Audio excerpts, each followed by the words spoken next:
À l'occasion du Festival de la bande dessinée d'Angoulême qui commence jeudi prochain, toute l'équipe d'Entrée Libre s'est dit qu'on allait tenter cette semaine de se dessiner une petite histoire du 9e art par ceux qui la font. Ce soir, premier épisode avec Riyad Satouf et Pénélope Bagieux, Natacha Triou.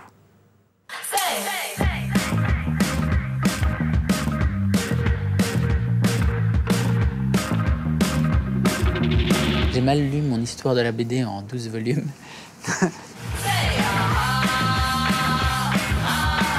La ligne claire, alors c'est Hergé qui a un peu lancé ça, qui s'était lui-même un peu inspiré de Benjamin Rabier.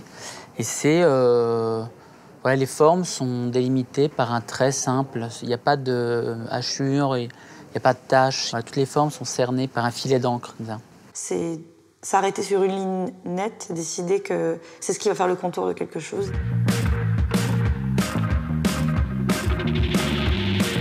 Il y a un moment, cette façon de dessiner a eu énormément de succès, enfin, surtout par l'entremise de Tintin.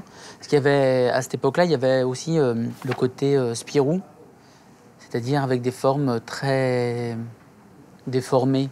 Par exemple, je sais pas que Tintin, quand il tire au pistolet, il va avoir un pistolet qui va être comme ça. Et puis Franquin, il va vraiment être comme ça. Puis le pistolet va faire mignon, comme ça, va être un peu...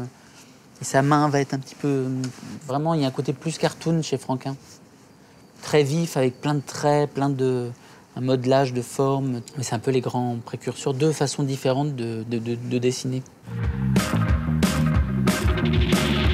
Hergé, donc lui, a vraiment amené une grammaire et un langage uniquement propre à la BD. Il y avait vraiment une recherche de rythme. Par exemple, E.P. Jacobs, c'était un peu ça aussi, mais il mettait des textes off énormes qui ont pu fatiguer des lecteurs comme moi quand j'étais plus jeune. Je préférais Tintin où c'était plus limpide.